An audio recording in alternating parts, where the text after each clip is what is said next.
Did you grow up as a teenager in the 1970s? Then you might just be part of a secret club with some seriously surprising traits. The 70s weren't just about bell bottoms and disco. It was a decade that forged a generation unlike any other. What makes someone who came of age in the 70s so instantly recognizable? How did that unique mix of analog life and social upheaval shape their personality? And are these traits secretly their superpowers in today's world? We're about to find out. I've spent weeks digging through articles, watching documentaries, and talking to people who lived it to bring you the definitive list of traits that define a 70s teen. We'll explore how a world without the internet made you more resourceful, how the music of the era instilled a lifelong rebellious spirit, and how economic uncertainty taught you a level of grit that's hard to find today. This isn't just a nostalgia trip, it's a deep dive into what makes you you. First up, a trait you might not even realize you have. You're a master of delayed gratification. Remember wanting to hear your favorite song? There was no Spotify, you had to wait by the radio, finger hovering over the record button of your cassette player, hoping the DJ wouldn't talk over the intro. Or what about watching a movie? You didn't just stream it. You had to wait for it to come to the local cinema, or hope it would eventually air on one of the 3 TV channels you had probably years later. This constant waiting wasn't a hassle. It was a life lesson. It trained your brain to be patient, to understand that good things come to those who wait. In our instant everything world, this is a rare and powerful skill. It means you're more likely to stick with long-term goals, whether it's a career change, a savings plan, or even just finishing a challenging book. You learn that the reward is sweeter when you've had to work and wait for it. The next surprising trait? You're fiercely independent, but you also know the value of a real tribe. Think about it. Your parents' philosophy was often be home by dark. You had a level of freedom that's almost unimaginable today.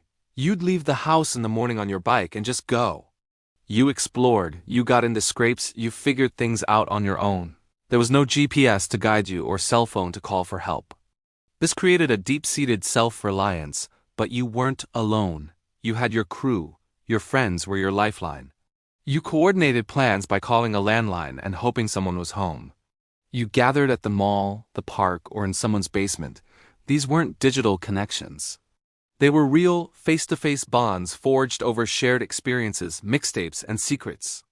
That's why today, you value a few deep friendships over hundreds of online followers. You know the difference between a real connection and a casual one because you lived it. Here's a trait that might make some people laugh, but it's a genuine superpower. You are a human search engine. Before Google, there was you, a library card, and a set of encyclopedias. If you wanted to know something for a school project, you couldn't just type a question into a search bar. You had to go to the library. You had to learn the Dewey Decimal System. You had to sift through card catalogs, find the right books, and then actually read them to find the information you needed. This process taught you something crucial: how to research.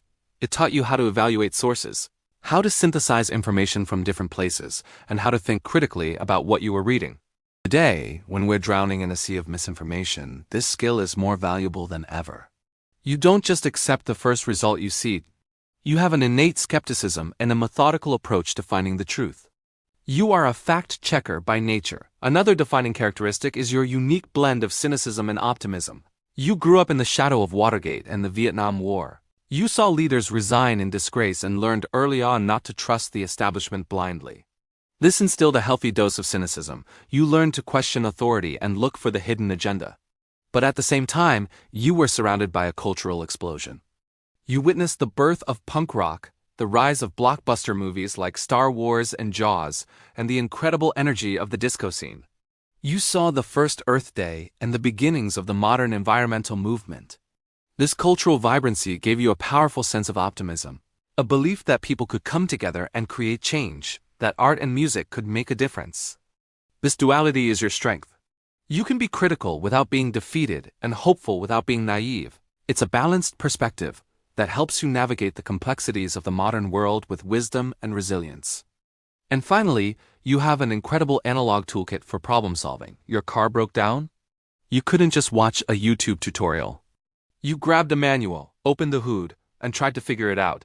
You learned basic mechanical skills: how to fix a leaky faucet, how to sew a button. Your world was physical and tactile. You built models, developed film in darkrooms, and repaired your own electronics.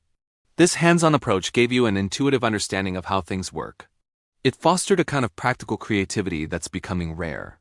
When a problem arises today, your first instinct isn't always to look for a digital solution or call a professional. You're more likely to roll up your sleeves and try to fix it yourself using the real-world skills you learned decades ago.